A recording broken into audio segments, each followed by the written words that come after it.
This is Oilers Nation Radio, your one-stop shop for everything Oilers. 1 hour of straight hockey talk with Bagged Milk, Tyler, Liam, Rick, and Dan starts now. Welcome into Oilers Nation Radio. The last time this summer, you'll get 2 episodes of this show in 1 week. Sorry. Rick, any thoughts on that? No, I'm going to enjoy my, maybe get a little golf in on Tuesdays now. Really? Yeah. That'd be nice. I think I'm going to start doing it on Thursdays. Because no O&E on Tuesdays or Thursdays. So Thursday seems like the rule. No BM or Tyler, by the way. That's you're dropping 3 shows a week. We're down to 3 a week. But you're down. You're dropping 3 a week. Well, you're dropping one of us. 7 to 3. Whoa. 4. You pretty much you pretty much have the summer off. Basically. Just don't tell anybody. All right. Preferably. I know Tyler our BM today. So Zach is here. Hello. Hello, Zach. And Eli is behind the scenes. Hello. And Eli has something incredible to tell us today about something he accomplished last night. The only very, very few men have done. Go ahead, Eli. I don't know if incredible is the right word. It is. It is. But yesterday we did the 999 challenge at the Edmonton Riverhawks game. 9 beers, 9 hot dogs, in 9 innings of baseball. And it was miserable. It's not fun, is it? No, what was the hardest part? Pardon? What was the hardest part? The very last dog. I was so good for the first 5 and 5. And then that last stretch was awful. But the last dog, I'm just sitting there. And Eye of the Tiger starts playing this guy's walk-up song. Yes. I was like, well, I have to do this. I couldn't chew anymore. My stomach was acapactic. It could feel in my throat. And it was awful. But I did it. You did it. Congratulations. Yeah, the other 2 didn't do it. So what was your strategy for this? Yes. Did you just go 1 beer, 1 dog per inning? Or did you try and load up early on and take an inning or 2 off in the middle? Well, we started off so strong, just trying to get ahead of the inning count. And I think by the second inning, we were 3 dogs in, 3 beers in. I was like, okay, this is good starting point. But then it just all fell apart. And we're sending Kennedy and Peyton to go get us beers and hot dogs, and Reese is running down. Takes 1 quick inning to really throw a wrench in your plans. Oh, yeah. Yeah. And a 3 up, 3 down, and you're you're a tough one. They were doing good too. Those innings were so quick. I think the whole game was 2 hours. And the funny thing was, it was some other game they did this week. It finished 16-9. That was the final score. That would have been a great night to do the 999. So I went to the first game of the year, and we went with a bunch of people from work, and a couple guys decided they were going to try that. And by the first inning, they weren't there yet. And by the second inning, they weren't there yet. And by the third inning, I think is when they showed up. So I have one buddy who did the 9 and 9 in 4.5, 5 innings. Holy. Yeah. And some of the dogs, just because he sent other people to get them, some of the dogs turned into Smokies. Damn. Wow. So there was a little extra size in there when you weren't ready for it. So impressive. So Eli, here's my ultimate question for you. Yeah. What was the beer in? Are we talking cans? Are we talking plastic cups? No, it's plastic cups because it was $5 beer night. Yeah. So this is also another thing. It was what was the Draft theme? beer. In this economy, I think it was, In right? this economy. Yeah. So everything was a little bit cheaper. It's a great theme for a ball game. I think if you did it in bottles, that'd be the way to go. Because you can kind of slam those down really quickly. You can shotgun them. Well, I feel like in a bottle, it's not as carbonated. Am I wrong? Depends on the type of beer you're drinking. Really, obviously, I Odd think. Company Nation beer. A couple of shotguns in there will help, though, I think.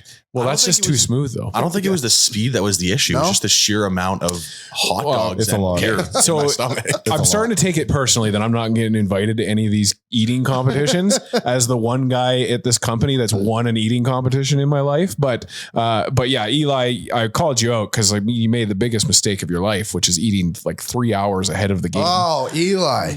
So the fact that credit to him, he ate at 1 o'clock. I had lunch. I had a pita and hummus and carrots. See, that's not much. You got to stretch your stomach open as the rumor That's what I about was the eaters. thinking. No, see, 24 hours ahead of time. I know what Joey Chestnut says, but the guy's eating 60 hot dogs. We're talking about eating 9. 70 and a half. I'm telling you about eating 9. 70.5. And as a guy that's eaten a whole large pizza in a minute and a half, you don't have to stretch it out. You just have to up against, that was in 2019 at the pizza or the Jason Greger Pizza Pig Out, up against Canadian Olympian athletes. Our bobsled anchor was there, and a couple other people. And I ate a large Papa John's pizza in just over a minute and a half. Wow. Wow. But the key is, again, don't eat 24 hours ahead of time, and cannabis. Well, It's there you go. nature's enhancement drug. But yeah, no, credit to you, Eli, for actually finishing. Who else was competing with you and didn't even make it close? Aaron Call and them. Brett. Yeah, Call how them did out. they do? Aaron and Brett, they both got down 9 beers, allegedly. We're going to check the tapes on that one. But I think they had like 4 and 5 hot dogs each. Yeah, I Like- think Aaron said he cut out at 4 hot dogs, which is just embarrassing. That is bad. You don't have to eat the whole thing at once. But anyway, Eli, what's the timestamp right now? We're at almost 6 minutes. Okay, almost 6 minutes. The delicious debate starts at 6 minutes, Eli, because I forgot to start the clock on time. So there you go. Today's delicious debate is brought to you by Odd Company Brewing. Perfect for the next big game. Or hey, your 9-9 challenge. If you want to go and eat a large pizza like Dan did in a minute and a half, which is something that just clearly went under the radar for years at this office. You can go do that at Odd Company too. If you're looking for some Nation beer, of course, you can go get it down at the Odd Company Brewing. Or you can check it out on Liquor Connect and find it at a liquor store near you. Get your Nation beer, everyday lager. Now, today's delicious debate. Obviously, we're in the middle of free agency. The Oilers didn't do anything too crazy. Lost more than they gained on paper. Rick, we'll start with you. Actually, we'll start with you. You're our guest. Are you happy with what Stan Bowman has done so far? Yeah, I think so. I'm Mhm. fine with it. I mean, I don't know if the Oilers are like a better team than they were before free agency, but I think they're as good as they were. The defense didn't touch it at all. Probably didn't need signing to, there. yeah. Didn't really need to. I'm okay with the moves in the forward group. You had to clear out Evander Kane's cap space. Arvidsson clearly wasn't a fit. Both sides wanted to find a new home for him. I love the Mangiapane signing. Yeah. 2 years, $3.6 million per year. This is a guy who's kind of due for an offensive rebound. Had shoulder surgery after the 22-23 season. Wasn't that great in his final year in Calgary, shooting the puck a lot less. And then he kind of really got buried down the depth chart in Washington, playing with guys like Lars Eller and Nick Dowd. So Excited. no wonder he didn't have a great offensive year last year. But I'm okay with the moves. I think he did a fine job. Rick? Yeah, I don't have any really complaints. I didn't expect a whole bunch. I thought Brock Besser might be the only big name that was maybe on the radar. They were close. Yeah, The right? rumor was that Brock Besser wanted $50 million. And he- 5-0 Yeah. for 1 year? No. That would be crazy. But the Oilers obviously didn't reach that mark. He ended up getting 51, I think, with Vancouver. No, he went seven times. Oh, I guess it would be, yeah. 7 times 7 and a quarter, I it's believe. just over 50. The Oilers just couldn't get there. Weird. Anyways, yeah, no, I mean, your defense is fine. Your goaltending, I know people are upset about it, but the goaltending has not been the reason they have not won the cup in the last 2 years. And I also said that your goaltending, you don't need to really, quote unquote, fix that until the deadline. I don't want to see a lateral move. If you're going to do anything, you need to get somebody who's on the shelf above Stu. And then, yeah, your forwards are where your forwards are right now. You're just trying to clear some space, bring in some new blood, and we'll get a little bit of youth in here. I don't think they're completely done yet. I would like to see Jeff Skinner maybe picked up. I don't know if he can get. Jeff, Yeah. the guy on the team from last year. Yep, the guy from last year. He was our best player in Game 6. Yeah, I agree. But if you can get not him a for great less than thing, $3 is it? million, and then you try and find a way to move out from a guy like Adam Henrique, and then you just take that cap space and roll it into the season and see where you are. Dan? Well, I'm pretty excited that for 3 years running, we have now signed guys that were going to take more money elsewhere. So that's The rumor was Mangiapane was offered a $5 million deal by another team in the Western Conference. just like Henrique was offered a bigger Yeah. deal, just like I do think that's all true. I Yeah, just I'm think not- the yeah. teams that are offering the contracts to San Jose. I realized that I delivered it dryly, and so I sounded like I was being sarcastic. Okay. But I think as an Oilers fan and as an analyst of this Oilers team, I'm in a tough spot just because last year I was really excited about the logjam that they had created, where they had just kind of filled in the roster on July the 2nd, and we were ready to go. Yeah. This year, we're not in that same position, and I didn't really want us to be. I thought we were going to go out and get a big name like a Brock Besser. We didn't do it. And so therefore, like, I'm okay that they stayed away from the rest of the nonsense that went on in free agency. Like Nikolai Ehlers getting $8 million in Carolina is like good for him. But I just don't think that the Oilers could have fit in a player like that at that number. So I just think that free agency dictated to them what they were going to do this season, and we have to be okay with that. I also think too, there just wasn't that many impactful players for the Oilers to go get. Yep. I think there were only 2. Well, like Brock, there was 3. Besser, Marner, Ehlers. Oh, Marner. I didn't even consider Marner. Yeah, because he wasn't even available. Would you rather have Ehlers at 8 or Besser at 7.25 if you had the space? Besser, myself. Ehlers. I thought Ehlers I think too. Ehlers. Yeah. I would go Besser. I think Ehlers has a bit more of an edge to him, which I think the Oilers would, and he can score goals. Yeah, he's a better one-shot scorer. Yeah, but I also do love Brock Besser. I think in that playoff series against the Oilers a few years ago, something that was just blown under the radar is the fact that he had to miss game 7 because of his blood clots and everything. Like if he was playing, like That's fair. he scored a few goals in that series against the Oilers. I think the Oilers did well for what they had. I understand the idea of like, are they worse than last year? Probably a little bit, especially on the forward side of things. Goaltending and defense obviously did. They just have a couple of players that are unproven. Yes, Right? Because totally. when you say that, you're gonna be like, okay, well, there's Savoy and there's no Philp. Philp, you don't know what he is. Tomasek. You don't know what, Tomasek, like what's Podkolzin been doing this offseason? Because how much has he improved? Like, I think on that side of things, that like the upside is probably better this time around than what last season was. But obviously, there was just a lot more excitement around July 1st, which really sparked everything. But I also look at it and sit back and think like, I don't know what much more I wanted. Like outside of like the excitement of what Brock Besser could have brought to the team. I just think you look at it and it's like, well, they filled a couple of holes with what was available.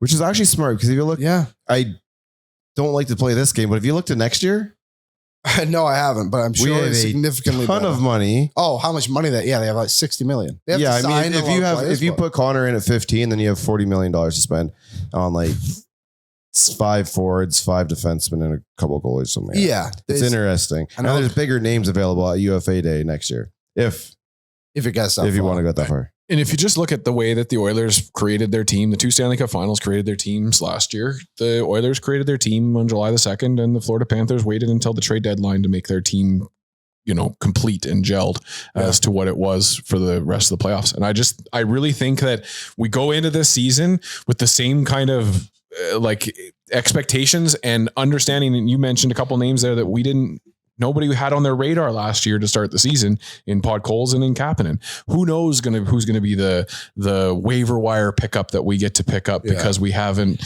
had the same performance, or we've got the same performance out of the guys that we have now in our bottom 6 that we had last year in Skinner and Arvidsson, except that we don't have the huge albatross of those contracts holding us down and locking us down with the no movement clauses and stuff. So I just think it's fine. They've got some wiggle room to move around with, and this team that we have right now will not be the team that is in the Stanley Cup Finals next year, I think. I think the Oilers will be there, will be competing for it, and I don't think that the roster will look nearly the same as it does right now. And they shouldn't start the season in LTIR. So that would allow let's get through the summer training first. Yeah. Like it seems unlikely that Hyman starts the season. He might miss a little bit of time, but still, like you have enough cap space that he doesn't need to go in LTIR. Didn't you say last show that they said Ekholm was healthy? Yeah, but Stan Bowman came out and said that, and then I thought about it. It's like McDavid literally said he had a significant groin injury. So I don't know where Ekholm stands on things. Maybe he isn't standing. Maybe his groin is bad. But that is one way you can end up in the you don't want because to. they have enough cap space so they wouldn't even matter. So they can accrue cap. Yeah. So you send down hypothetically a Max Jones, Tomasek, whoever it may be. The Oilers, if things go to plan, I believe can get up to $6 million, right, Zach, in cap space? Don't know what the exact math is, but it's a lot. I mean, they're going to enter the season with $1.5 to $2.5 million, depending on who they have. So, they'll probably be able to add $3, $4, $5 million to their cap, with it accruing. And I think the nice thing is that the Oilers kind of have given themselves flexibility to make changes during the season, right? They've got the cap space. They've got a pretty good amount of draft picks now, got the 2nd and 3rd in 2026. You've got your 1st, 2nd, and 3rd, 2 5ths in 27. The Oilers will have some options here to really be able to bulk up this roster. And I think that's the way to kind of do it here. I don't think this was a very good free agent class at all. No. And when you look at some of the contracts that were handed out, I said this on free agency day when we were in the office here, that there was maybe one guy that I saw signed on July 1st where I was like, oh yeah, I could have maybe seen that for the Oilers. And it was Jonathan Drouin, $4 million over 2 years with the Islanders.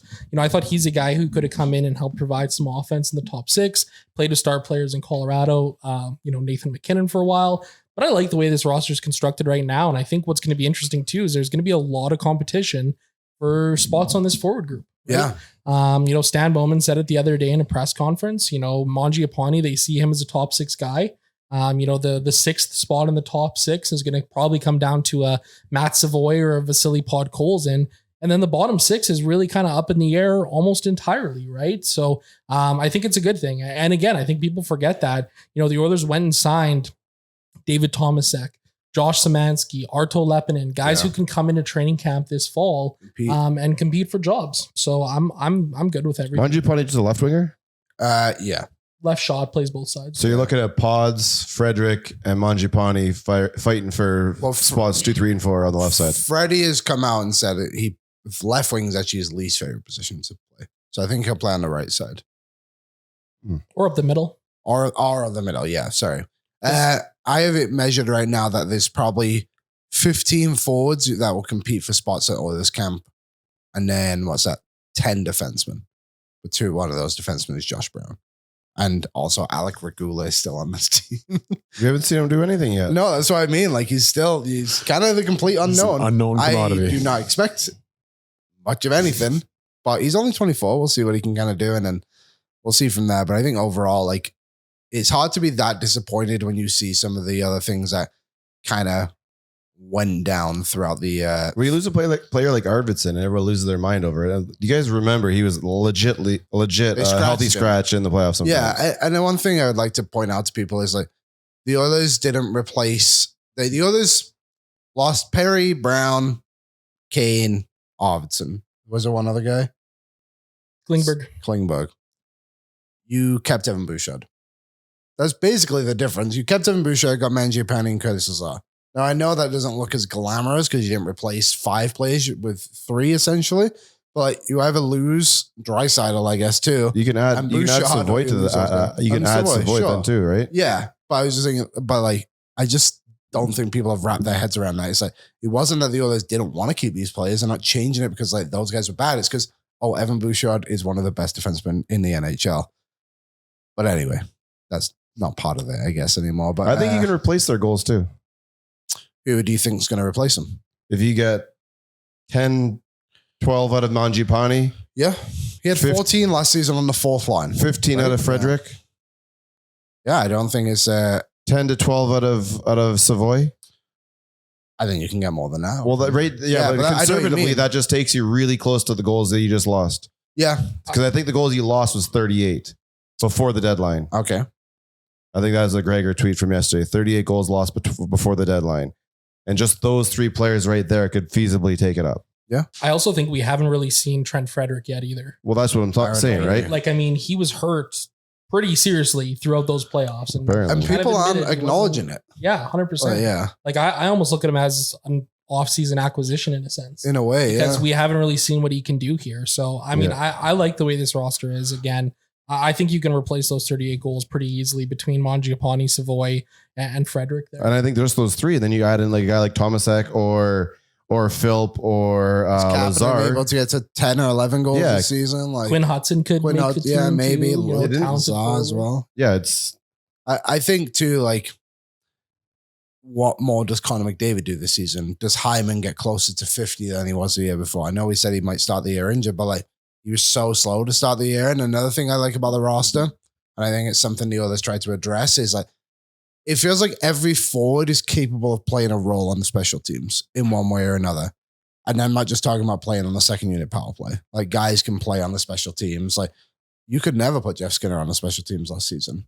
Arvidsson was supposedly a penalty killer, and we just never saw it consistently enough. Podkolzin became a decent killer for them. And I think too, I know they turned to McDavid in the playoffs, but you will not have to do that in the regular season like they did last season too. And then maybe in the playoffs that changes, but I think they're going to turn Kapanen into a more consistent guy, Frederick as well. Savoy and Philp, I know is kind of the unknown, but They were killed killing so penalties many down penalties Baco. in Bakersfield. Yeah. And that was kind of the point. They wanted to do that as an Yes. organization so they can come up and play a role. And Lazar as well as penalty killing guys. So they have guys who are going to contribute. And like Frederick was on the Gregor show the other day, and he said, he's like, you look at the games, and he specifically said that game in Florida, I believe it was game 3, was like the whole first period is your special teams. It's like, you don't play. Yeah. You need to figure out how to be part of the special teams. So I think that's a big thing they try to look out for sure this offseason. But let's move on to the news because there's still quite a bit of things to get to in that thing from, let's do it for Oodle Noodle, Eli. You can grab your Hope in Every Box. His charity partner is Sports Central. This time around, the Hope in Every Box campaign donates 10% of all sales from a featured dish, which is, I have no idea. It doesn't say. But you can go find out the story. I think you should guess. I think it was the Kong Pao last time around. Yeah, I think they last just July, changed it. So whatever it Or is June, now. sorry, Sorry, I don't know at all. A quarter of each quarter to help Sports Central refurbish and redistribute sports equipment around the city. You can get that until, it's a hot box. This quarter is the hot box. Oh, there you go. Until September 30th. That's my There you go. favorite. The news. One thing that came out today, Zach, I believe it was from Elliot Freeman. I think you wrote about it on the site. I'm hoping you did because I'm about to ask you. The Oilers are linked with potentially looking for a new backup goalie. Yeah, so it was actually a quote from July 1st. I just didn't really catch it until the other day. But yeah, Freeman basically saying, expect a new goaltending coach. Sounds like Dustin Schwartz's 10-year tenure here with the Edmonton Oilers has come to an end. And, he was saying on July 1st that the Oilers were looking to find somebody who could fill the spot that Calvin Pickard held. It's kind of interesting when you look at it too, because the Oilers chose to not qualify Olivier Rodrigue. Yeah. They let him walk into free agency. He was an RFA coming into the summer here. And then they go and they sign Matt Tompkins. Colin Delia, he's gone. They've got a couple other guys in the system. Unger, Day. Samuel Johnson, Nathaniel Day. Then they signed Matt Tompkins. So, to me, it kind of looks like, they're kind of setting it up for Pickard to go back to the American League next year. That's kind of the way that I look at it. I think they also are totally open to the idea of just running it back with these two again. Yeah. And then maybe trying to find somebody to upgrade on Pickard in the season. I said this a lot last year, especially in the playoffs. The Oilers roster is constructed in a very specific way right now. And it's constructed around the fact that they have $3.6 million in their goaltending department, right? They are not wanting to pay a lot of money to the goaltenders right now, or that's what it's been for the last couple of years here. So, in season, I think we could see an addition, maybe swapping Pickard out with somebody else. Maybe it happens this summer. But I would expect some changes there within the next calendar year for sure. I think the mistake started with the goaltending when they didn't get Markstrom. And then it kind of trickled from there, having signed Campbell, and then you're putting a lot on Skinner, and now you're sat here. And I think Skinner is capable of obviously improving on what he was last season. He just needs to be way more consistent. The goalies currently available on free agency Are not better than him. Do you not even mention them? I'm going to mention him right now. Good luck. Gorgiev, 874 last season. Ilya Samsonov, one guy I might have semi-interest in if I'm going to pick one. He was with Vegas, 890 save percentage, 2.82 goals against. James Reimer, the other one. That's literally it. The other guys didn't play much in the NHL last season. Not exactly shifting the needle. I think it's very interesting to see what the others are going to do there. Maybe they missed on John Gibson. Maybe they didn't. We're ultimately just going to find out and see how good he is in Detroit. I think that deal came down to the fact the others didn't want to retain any salary. The Ducks didn't want to retain any salary on that, which was why the others didn't go get him, unfortunately. Was he better than Skinner? Probably.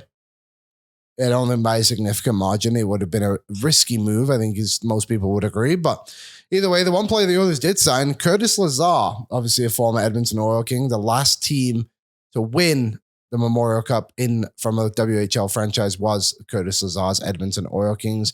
1 year, $775,000, right shot centerman. Dan, do you have any thoughts on Curtis Lazar becoming an Edmonton Oiler? Yeah, I like it. I think he's been a guy that we've always been mentioned in the talks with. He said too, I've spoken to the others in the past. Yeah. Yeah, so it was expected, and I think you touched on it earlier, or maybe it was Zach talking about like where this team is now trying to bring in talent that can help them in multifacets, and Lazar is that. He's a younger Derek Ryan. Like which way does he shoot? He's a right shot 30-year-old centerman. So that to me, that I view him as just a younger fourth line centerman that can kill penalties for us. So it's good. He had played 48 games for the Devils last season, only 5 points, 2 goals, but a significant knee injury to the extent that he's explaining it on Gregor's show yesterday.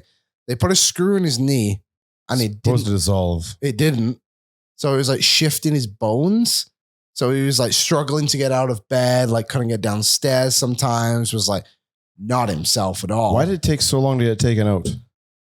I don't know. Because he got taken out like 6 weeks ago, correct? Must have been the American healthcare. I can only assume.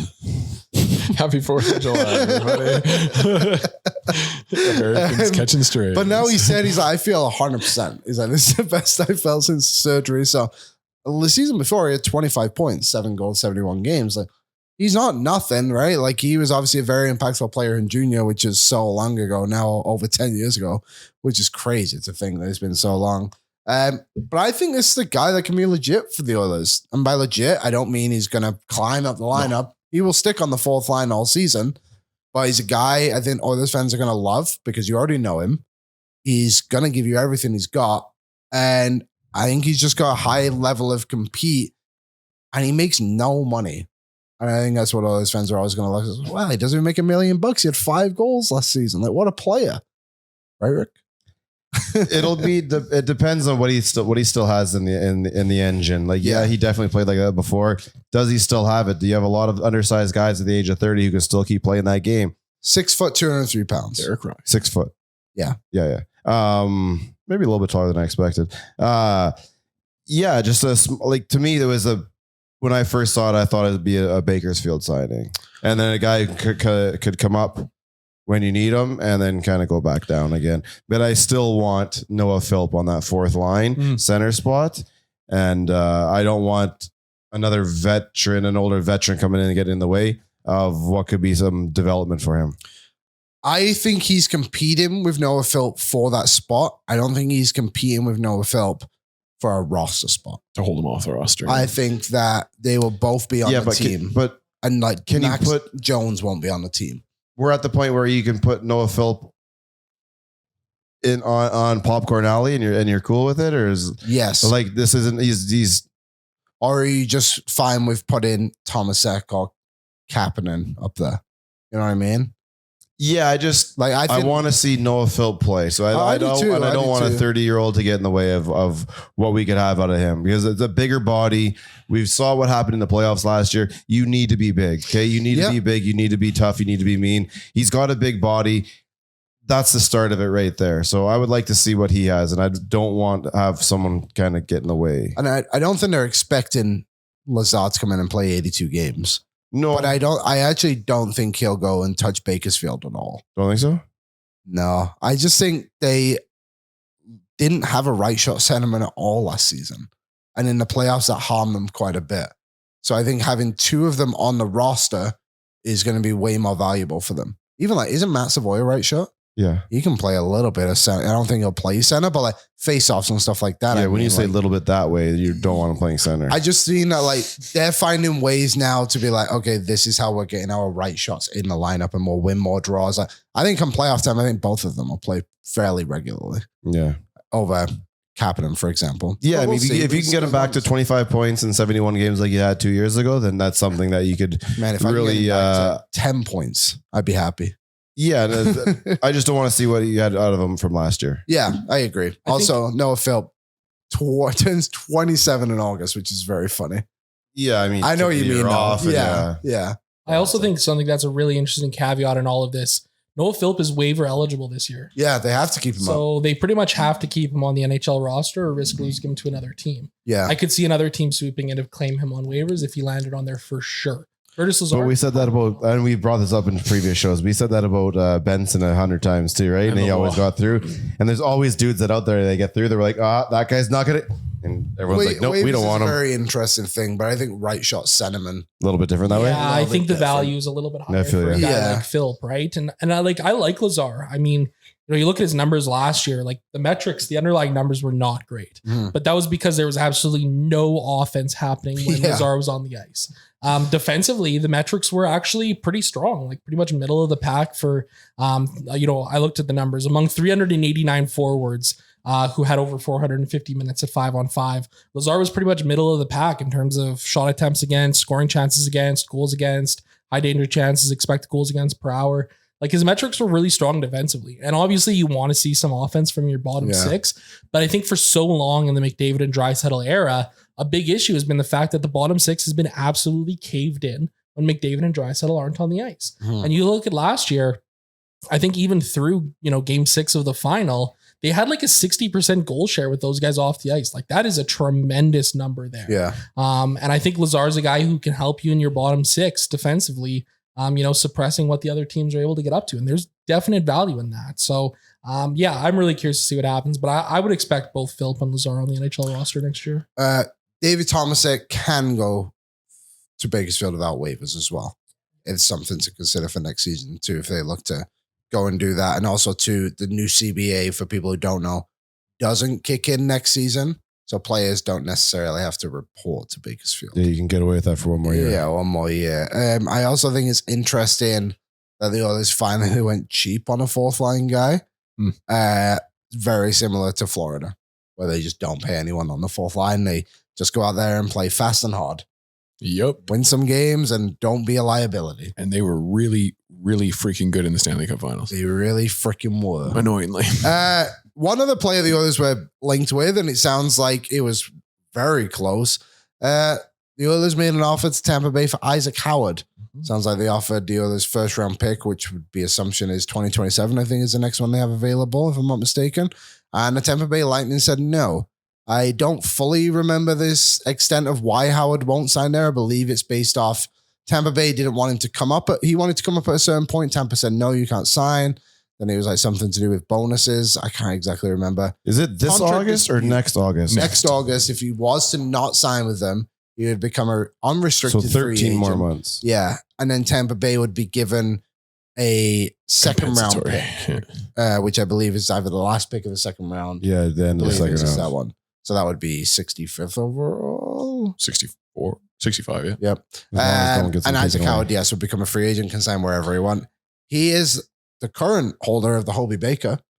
I know that's an award. The college hockey players, we've seen it all the time, like bit hit and miss sometimes with what you're getting, but seems like this guy is legit. And recently, Hobie Baker winners have been kind of consistently coming into the NHL and being more impactful than they have been in maybe the decade prior to this one. But 26 goals, 52 points from Michigan State. If he does go back next season, this would be his 4th year of college hockey. Typically, players of his caliber aren't doing 4 years of college hockey. So if you always were to get him, it would be interesting. He's 5'11", 190 pounds, left shot. Do you guys have any interest in Isaac Howard if he was to become an Oiler? I kind of love the idea of the Oilers just doing this. And I kinda being do too, And because- being the team that's taking a shot. The other side of it is he was the 31st overall pick.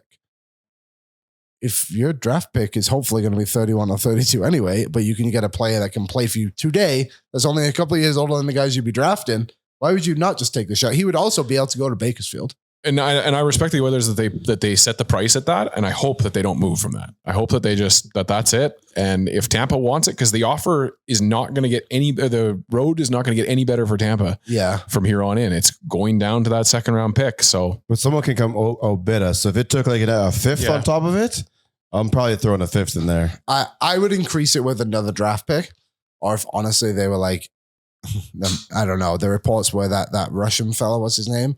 Maxim Berezkin. He's going back to the KHL and will come to the NHL the year after. Yeah. I wonder if you can be like, hey, Tampa, you're going to get a second round pick anyway. We'll also give you this guy and we'll take Isaac Howard for this year. No, I don't think that's a terrible Should we idea. keep both of them? Can we get one and keep the Russian guy?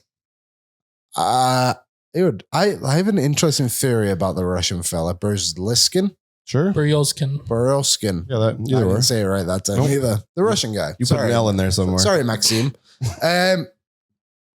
if his team, I know they're the KHL champions, so this is kind of a tough one. If his team doesn't make it as far in the playoffs, and he's like, I'm coming the year after, could he sign with the Oilers and then play in the playoffs? Because didn't Carolina just do that with a guy? I believe so. They can just do that, right? Yep. That's what the talk was this year was that, like obviously the KHL, like the team he played for, Locomotive, they won the Gagarin Cup. And I think that was in like the third round. I think that was when we were still playing against Dallas. And there was some talk about, he could come over and play immediately. So that could be an option next year as well. I don't know if they would necessarily go through with that or not. But the option's there. I think the interesting thing about it too is, you're trading for a guy who's already multiple years down the development path. He's 23, right? He's 23 years old. He's further along than, whatever your 2027 first round pick would be. That's a guy who's not going to help you for 3 years. Isaac Howard theoretically could help you next year or the year after and step into the NHL. The Oilers have a very interesting thing going on right now where they're clearly just getting younger in front of our eyes. And next season, you can assume Sam O'Reilly makes a significant push. If Burskin, makes a team, that's another 23-year-old. Like, they're getting really young, and there's all this talk about like, oh, the Oilers going to be able to keep McDavid because they're such an old team. It's like, no, when you actually look, they're getting significantly younger. How far away is Boakey? Like, I don't think he's like significantly What was close, our average age last year? We were the oldest. I know. 87 and a half. Okay, take off Derek Ryan and Corey Perry, and all of a sudden things aren't so fucking bad anymore. Then you drop two more 30s in terms of Arvidsson and Kane. And Ekholm's a free agent next summer. I think he'll I think you just swap a little their cheaper. I hope But they just swap contracts. either way, but like the other thing too is this is always my favorite part of the conversation. Like, they're the oldest team in the league. Okay, so last season, I'm assuming this is last season. Either way, Winnipeg is currently the oldest team in the league. The others are actually 10th, which is hilarious. The oldest team in the league is Winnipeg. They are 29.83 years old. Ancient, frick. The Oilers, who are 10th, are 29.16 years old. Even. Just a bunch of kids out there. Yeah, like it's not like, of course the Oilers are an old team. These are the bottom teams. Buffalo, Chicago, Montreal, the outlier. San Jose, Boston, Columbus, Utah, Philly, Ottawa, Vancouver, Calgary, New York, St. Louis. So we tried a lot of years being the youngest team in the league. It didn't work at all. Doesn't work at all. So just saying. It's just something that is so blown out of proportion. But as you said, it's also 0.7 age difference. So whatever that is, just 1/7 of a person. Whatever that really means to anyone is up to them. Quickly, let's move on to our Bet365 segment. You can download the app today because it's never ordinary at Bet365. Please bet responsibly. Rick, I'm coming to you with this one for our betting segment. Okay. The Elks are back home. Yes, they are. I thought they played Winnipeg. They do not. Who do they play? Winnipeg lost last night. We play Ottawa with their quarterback, though. Back. Sorry. Who's their quarterback? Trevor Harris? No, I can't remember his name off the top of my head. He's a young guy, though. Henry Burris? Yeah, it's definitely. He was Kerry Joseph. They're plus 115 on the money line to win. Flutie? Dustin Crum. Yeah, there you go. Dustin Crum. I feel like that's a good line for the Elks, who have actually plus 115 to win. Yeah, they are. They did pretty well against Winnipeg last week. It just kind of fell off at the end. Yeah. The previous 2 weeks, week one was okay. I think BC played bad and they started to play better. The Elks didn't really change. And I forgot Montreal, they kind of got smoked. Right? We've gotten better in all 3 games. But today, if the defense steps up, we've added a whole bunch of guys to the defense, a whole bunch of big names with a whole bunch of credentials. Step up on Sunday, we shouldn't have an issue. Our offense has been just fine. So they're plus 115. They're Jump plus on it. 2 on the spread. Yeah. Yeah, you like that. Rick is our also take a look insider. at the futures for the Grey Cup. No. Yep. Don't do that. Do it. I'll tell you right now what they are. The crossover right now. Yeah. There's a very good chance it's alive, so that gives you that one extra chance if you don't think they're going to make the playoffs. Plus 7,000, the worst in the CFL. Yep. So you're saying there's a chance? Yeah. For reference sake, Montreal is the best at plus 275. How many teams? There's 9 teams. So the 8th best odds, Elks again, plus 7,000. Between 7 and 8 is crazy. I just saw that. The Hamilton Tiger gets a plus 12,000. Plus 1,200, sorry. 1,200. 1,200. Oh, Yeah. big difference. Significant. One other thing I wanted to throw out there. I'm curious. But for value, that's crazy. That is great value. There's no doubt about that. So even after free agency, the Oilers are the favorites to win the Pacific Division at plus 190. Last time I checked, it's just loading. Yes, still plus 190. Vegas plus 250. But one other thing I wanted to throw your way, and Zach, I'll come to you first on this one. To make the playoffs, the Montreal Canadiens are plus 130. Hit or miss? Hit. Yeah. Rick? I do think they're a little bit on the smaller side. They're the best plus money value you can get in the East. The Islanders are plus 190, which I think is also nuts. They'll be right there. I think they'll be pushing for it for sure. Dan? No, I don't think they have a chance in that division right To now. make the playoffs? I think that they're still. They have a chance, They made but the I playoffs think this that year. they're. I think that they're just that division is just. It's just too stacked up, and I think that the youth movement had its bubble last year, and it'll burst this year. Okay, well, here's a question for you. Do you think the Rangers have a better chance to make the playoffs or the Canadians? I would argue the Rangers do. Okay. I'll go back down the line, Rick. To be honest with you, I would assume the Rangers bounce back, but I think the Canadians have a lot of talent, and they're talented, they're young. They're a little bit on the smaller side though, but I don't think that really affects you till the playoffs. So yeah. I say Montreal makes the playoffs again. What about I'm you? just trying to figure out who the hell comes out now though. They don't have to come out. No, I know, but I think the Rangers will probably find a way to claw back into it. I like them to make the playoffs. Yeah. I think they got better this offseason. I really like some of the moves that they made, like picking up Noah Dobson is huge. Ivan Demidov, he's a guy I think can step up for them here as well this season. I mean, they made the playoffs last year. Yeah. They got bounced, but like they had a good showing. They really did. And honestly, the Rangers at plus 160 to miss the playoffs. I love it. I really like that number there. Like, I think the Rangers got worse this offseason. I don't know if you could parlay those together or You not. can. I already looked. But here's the thing. Like, the Rangers are minus 200 to make the playoffs. Okay, well, Carolina is minus 1,000. The Devils are minus 330. And Washington is minus 230. I don't think the Rangers are better than any of those three. I wouldn't think. Like, maybe Washington, will kind of see what they become. But you don't think the Rangers are what they were last year, do you? I think they're better than what they played last year. Well, they missed the playoffs by 6 points. And they were like bad for a while. Real down. But I think they bring themselves back up to. They have to make the playoffs somehow. Their top line center is Trocheck. Their third line is Gabriel Perreault, Uso Posselman, and Johnny Brodzinski. Yeah, Brodzinski, man. He's going to drag you into every fight. Their fourth line is Adam Enstrom, Sam Carrick, and Taylor Radish. People think they make the playoffs because they have Ilya Sorokin. Igor Shesterkin. Damn it. You were close. The Islanders. They're both Russians. It's okay. And I think that's where I think a lot of people thought that he fell off at the start of the season and came around and started to come into his own. Did he not? He was still, what do you think? He had a 905 last season. So I think the Rangers defense is just not good. No. Like, they traded Keandre Miller, who's a great young defenseman. Okay, yeah, you pick up Gavrikov, solid defensively. I like him. He's but good. how many minutes is he going to be able to play? Like, what? You're not going to play him 30 minutes a night. Yeah, Adam Fox is good on the blue line. The second pairing, according to DFO right now, Carson Soucy and Will Borgen, both guys who were third pairing guys for the Kraken last year. You got Urho Vakanainen and Braden Schneider. I like Schneider, I will say that much. Mhm. But Vakanainen is like a sub-replacement level defenseman.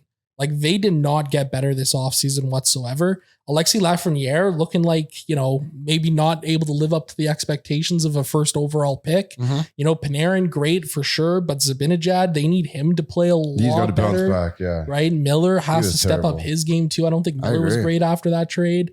Like, I don't look at that as a playoff team. I just look at Montreal's team and I think, oh, they're legit. Like, they're young and it could go south of them if ever, as young teams do sometimes. But I like a lot of their moves. Their top six is legit. Their bottom six is some players in it. Like, the Zach Bolduc trade is really good. Aren't they starting to look like the Ottawa Senators from a couple of years ago? I think they have more. That was game young, and breakers. they're young, and they just kept bringing the youth, and he brought in the Brincat or whatever, and everyone's like, "Oh my god, oh my god, oh my god," and then they don't make the playoffs. But I think the fact that Montreal has now made the playoffs is going to help them. I actually think Ottawa could take a step back. I think they'll probably sneak in, but I think I could see those two teams kind of switching in the standings. Ottawa finished 6 points ahead of what Montreal did last season. It'll be interesting. I think it's available for them to grab. I think Columbus is making the playoffs this year. I think Columbus has a great shot of making the playoffs this year. Again, I think the Metro kind of stinks. Yeah. And if Toronto, Columbus can sneak in, like, they're not a bad team at all. Charlie Cole is actually a pretty good ad for them on the third line. We'll see. We'll see what happens with them. That's a wrap on Bet365, unless anyone has anything else. No, we're good. There you go. Download the app today. Go place a bet on the Elks to win a game. Grey Cup. Or the Grey Cup. If Plus 7,000. If you're feeling frisky, go bet on them to win the Grey Cup. All right. I see idiots. I made most of them up this week because BM left, but I did get a couple of inputs from people, but there's 4 of them. This segment, I see idiots, is brought to you by Swiss Donair. Swiss Donair is the home of the old school donair with options if you want some flair. Open for 25 years and now 7 days a week. The pride of the North Side. Swiss Donair is great for your events at home or the office. Check out the location on 144th Ave Northwest or online at swissdonair.com. All right, first Ask the Idiots question. Dan, we'll start with you. Is there one... This one's from me. Okay. Is there one player you wish you would have signed this offseason? Signed? Sign, trade, what? Any kind of movement you saw. It can even be a draft pick if you. Well, I mean, you did. Admittedly, being here in the office, I got more excited for Brock Besser than I think I should have. We were close. Yeah, you guys. The streets were talking. Liam was convinced in the office. You had me. I think the last thing I heard was that it was like 70% sure that he was going to be here. I was 100%, 70% sure he was. There you go. And so I would say that, if anything, I was disappointed about that one, but I think you guys, I think it was Zach that said it earlier. I echo those statements of just like, when you look at how those contracts were handed out, you're kind of just like looking back on it and saying, yeah, that's fine. We're fine that we didn't do it. So I'm not heartbroken over anything, but Besser was probably the one. Rick? You said it was confirmed that Sorokin was coming here, so that's good. I did dupe a lot of people online accidentally. I thought it was clear that was a joke. I got over 500 likes and endless comments being like, "Oh, I thought this was real." I'm sorry, I didn't have that kind of information. Yep, that's fair. If there's a guy that you would have wanted to go get, I think that's the type of goaltender. I think he might be a little bit available with the fact that he trying to get younger again and trying to start fresh. I think he'll get you a couple extra points, a couple extra wins. If you could find a way, that's the guy. But was there a player that was actually moved that you wanted? Oh, not really. No. Yeah, I'm going to say no. Brock Besser, Vancouver swoops in, finally caves and gives him the term that he was wanting from them. Nick Ehlers, pretty clear he was not going to want to play in Canada. Yeah. I think there was literally a report that said he doesn't want to play in Canada. He doesn't want to play in a cold market. He wants to go somewhere quiet. Well, okay. Good luck in Carolina, buddy. I mean, I would have loved to see the Oilers pick up Ehlers, but it just wasn't realistic. I mean, Gibson, I don't think he's better than Skinner is. I'm really not convinced about that. I really can't think of a move out there where I'm like, yeah, that was really it. And I know I talked about Drouin earlier, but like, that's kind of like, that could have made sense. Maybe they could have done that, but even still, I think getting Mangiapane over those guys is a better fit for the roster. He can play in the top 6. Bowman even said they want to see him on the penalty kill too. So like, I think this is a guy who's going to kind of be a bit of a jack of all trades.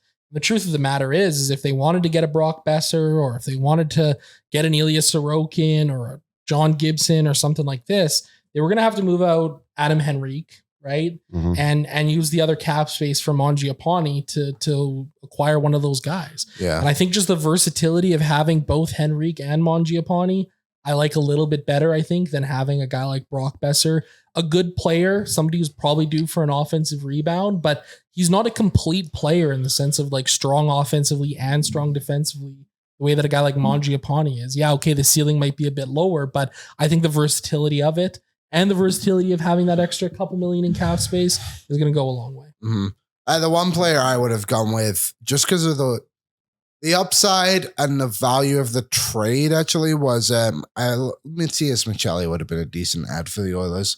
But I think, again, after seeing what they did do, they wanted guys who could play on penalty kill and be kind of flexible. Matthias Michelli is not someone you can throw around the lineup, but no, he's going to give you good shifts on the fourth line. He's a pure you need extra skill, like Toronto did. Go get Matthias Michelli. That one didn't obviously work out, but actually, good player. I can think of one. Zach Bolduc. Oh, that would have been a great There you one. go. That would it probably would have been costing you Bo Akey. Yeah. But I think I would have done that. Like, this is a guy who's due for a huge step forward in his game after a solid year in St. Louis. But I also think that the Oilers and St. Louis Blues aren't very friendly with each other right now. What happened? I don't know. Nothing Happening? crazy. Nothing crazy. Yeah, I think it was the Kapanen waiver claim. That's what set it all off. Okay, moving on to the second one. This was one of the mailbag questions. So Zach, you may have seen this one already, but this came in last week. I'm curious what Rick and Dan think from Yevs. Sorry if I messed that up. Now that the Trent Frederick 8-year extension is official, what are the pros and cons of going with a deal like this with a player we don't exactly know well? Rick, if you want to give it a go. Your pros are you kind of know what you're dealing with because he's had a bit of a career in the NHL. He hasn't done it here, but you've seen him against other teams playing for another team. So you kind of know what you're getting yourself into, but you've got that issue locked down for 8 years. It's not something you have to worry about. It's something you have to deal with it on every UFA day. And then the downfall is just obviously things can go bad. I mean, that can work with anybody though, right? Like there's great players out there have gotten big contracts and not worked out. So, but in terms of the actual of the dollar amount and the way it's going to sit into the cap over the next couple of years, I don't think it's much of a risk at all. Dan? The pros of this contract are, funnily enough, you can just look at what happened to Tanner Jeannot or with Tanner Jeannot's contract in Boston. I think to show you of what can happen to a player of this style of play, where they can kind of create like a mystique about them that can cause their contracts to just balloon. We've seen it with Ryan Smith in the past, and you're seeing it with a guy in Tanner Jeannot. And then the con is exactly what you see with Tanner Jeannot can happen with a guy like Trent Frederick, where and I'm not even talking about the Tanner Jeannot now. I'm talking about the Tanner Jeannot that was transacted from Nashville, who was a player that came into Nashville, and I think that there's just something to be said for like creating that emotion and creating that bond within a team that caused that spirit to just explode out of him. And he became a fan favorite at hockeyfights.com in 2018, 2019.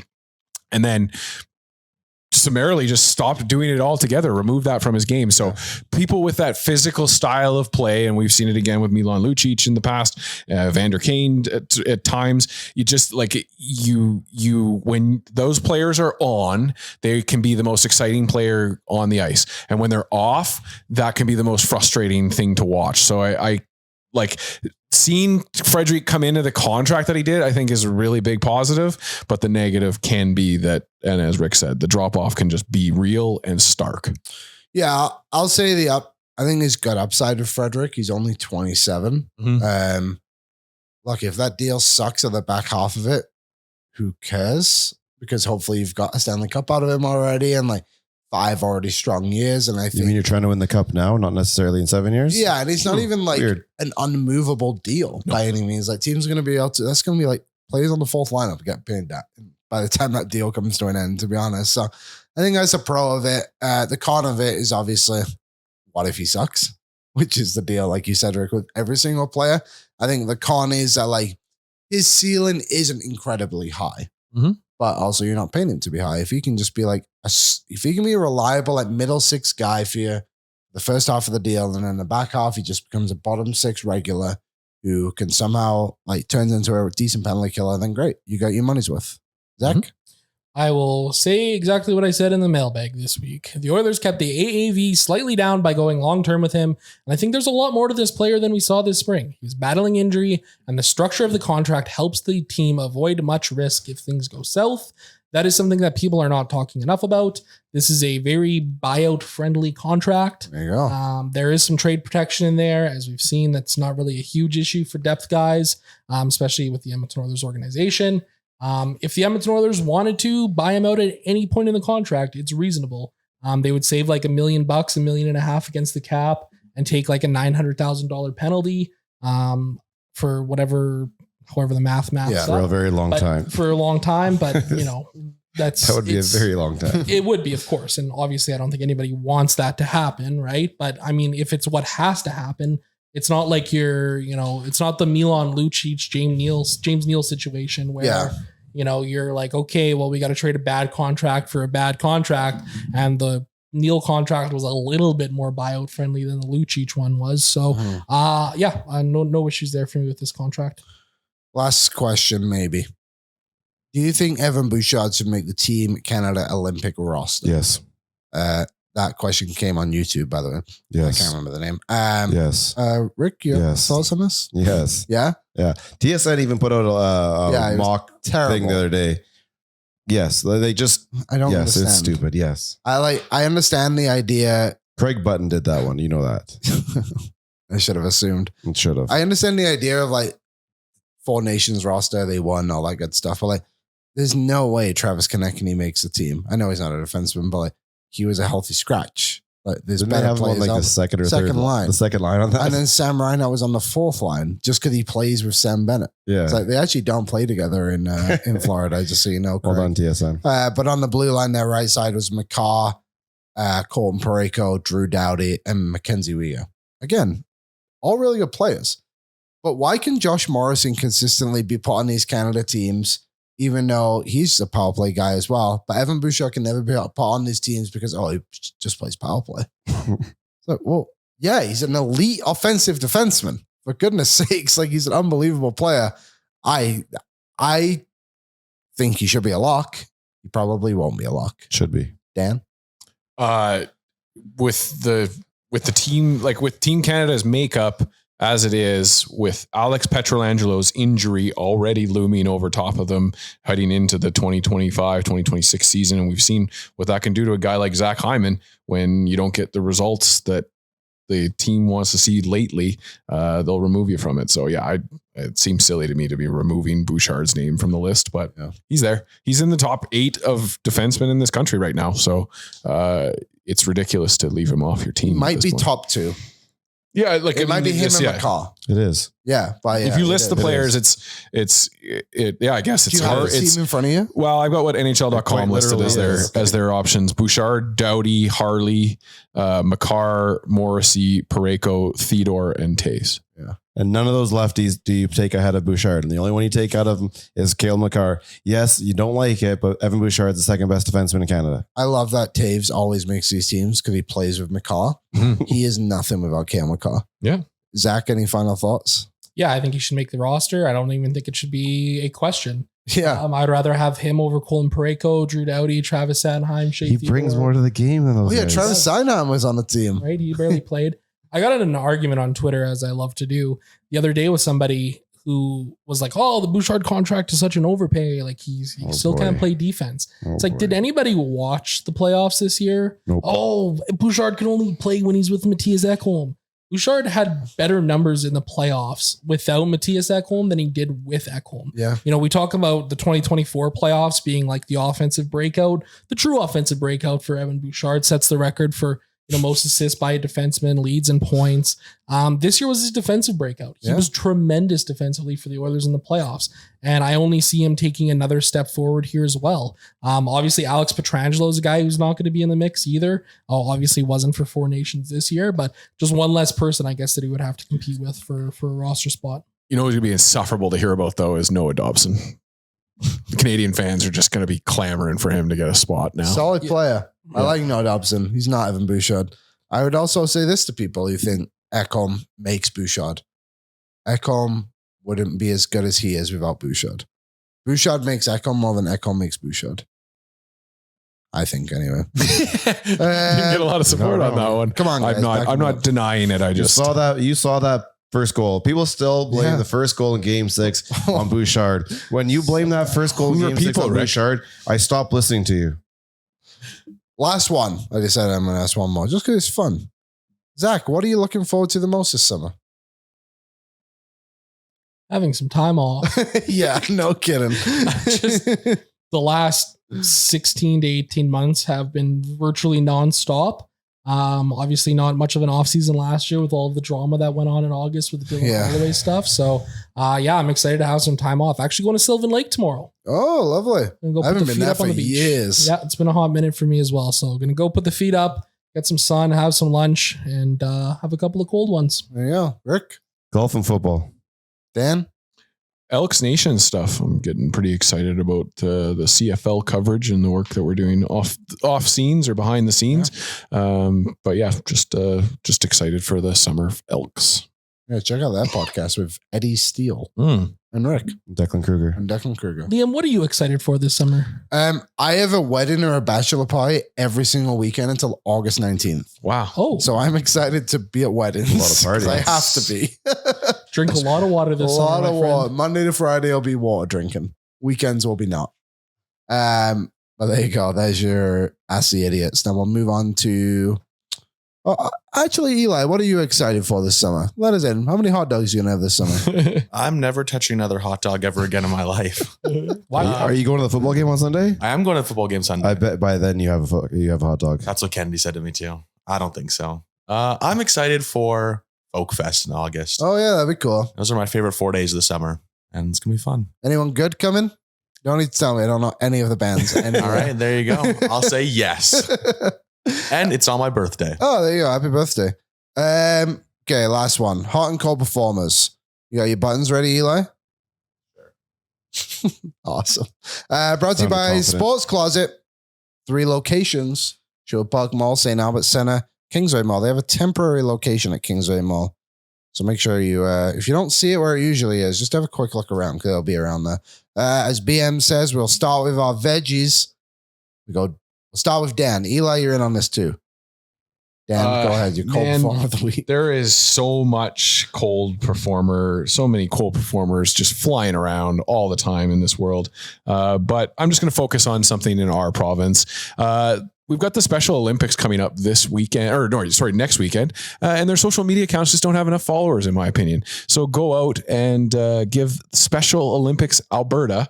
And then I think it's SOGP 2025 is this year's Special Olympics social media account. Give them a follow and let's just raise the profile of social media for the Special Olympics in Alberta. Cold buns, Eli. Yeah, it's supposed to be cold. Hey, it works.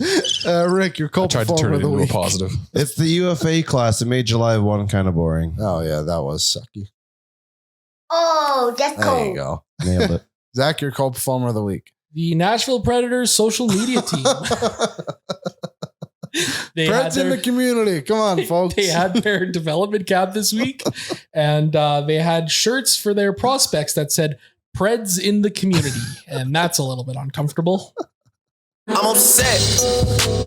They're going to cancel that name, aren't they? They're going to be the Nashville Guitar Strings in Just 2 do years. like Nashville Sabretooths or something like that. I don't know. Hell of a name. Eli, do you have a cold performer of the week? Zach stole mine. I was going to say that exact same thing. That was so funny. There you go. Give yourself a bun. What? My cold performer of the week. This one actually really sucks. You don't have to do a bun for this one either, Eli. Yesterday, Liverpool football player Diego Jota and his brother Andre Silva died in a car accident. He was literally got married a week ago, which is insane. So that really sucks. Sorry to put a dampener on everything, but wanted to get that one out there. That's a big blow. He was a great player as well. So, all right, hot performers of the week. We'll end on a good note. Both of them Portuguese, correct? Both of them. Yeah, they're brothers, right? Portuguese. Yeah, I got married last week. Now he is unfortunately passed away. Eli, your hot performer of the week. I'm gonna go ahead and assume it's hot dogs. Yeah, it's hot dogs. I am my own hot As it performer should of the be. week I am- for completing my own challenge that I made. I didn't. I stole it off online, but I'm my own hot performer. I don't have a good button. any of them. Yeah! Yeah. Zach, your hot performer of the week. Well, Eli stole mine, so I'm going to find a different one. I'm going to go with one Ken Holland. Yes. Thank you for okay. doing everything that you're doing with the LA Kings. I look forward to you guys missing the playoffs this year. Feeling hot, hot, hot. Feeling hot, hot, hot. Come on, Rick. I don't know. You guys made it too easy for me. It's obviously the Toronto Blue Jays. Oh, yeah. wow. Swept the Yankees at home for the first time ever. Which is crazy. Yeah. Yeah. Well done, Toronto. You finally First place. So the summer of For the now. Blue Jays. Sure is. Dan? Mine's going to go out to the people of Hungary. They had their Pride Parade canceled officially and actually banned and under threat of fine. And millions of Hungarians showed up anyways and paraded and celebrated anyway. So shout out to Hungary for showing what Pride is all about.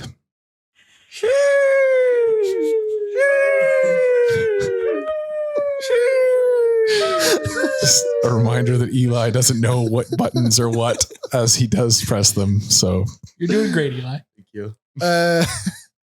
My hot performer of the week is a week late, as they typically are.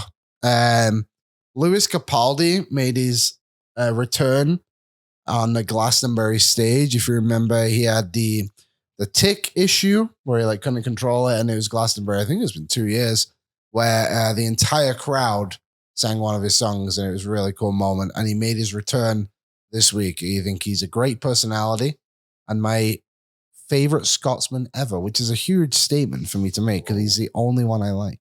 Just like finding your favorite Frenchman. You also like me. Yes, you as well, Zach. We the best. Favorite Frenchman, that does not exist. Any final thoughts? Do you think the Oilers will do anything before we record next Friday? I bet you we'll have a new goalie coach. I bet they won't. Actually, you're probably right. You're probably right. We've been teased with that for 10 years straight. Well, at least 9. Yeah, Rick? No, I don't you will bring in some coaches. I don't know when that happens, but I don't think they do much of anything. You might. Yeah, no, just no. Congrats, Glenn Gulletson, by the way. Yeah, congratulations, Glenn. And losing in the Western Conference Getting Finals. tired. If they make it. Failing Zach, upwards. anything they'll do? Yeah, I think they'll make a change to the coaching staff. I could see them add another depth player as well. Yeah. Around the edges. Do a little bit of nibbling. I think Matthias Janmark gets traded. Thanks for listening, everybody. They can shed his $1.5 million cap space, and then they can get Isaac Howard. That's it. That's a wrap. We won't be doing a show next Tuesday. We will do a show on Wednesday instead. Right? No Friday. Oh my God. Just a random day we've Friday, never recorded we're doing on a show on Friday. Are there any shows on Wednesday? I guess you do O&E on Actually, Wednesday. we're doing O&E next week, Monday, Tuesday, Wednesday, and then no show Thursday, Friday. But So you you'll guys be can doing take a show like a Friday. 9-day weekend? Yes. Somebody Nice. buy Liam a calendar. There you go. Thanks for listening. Goodbye.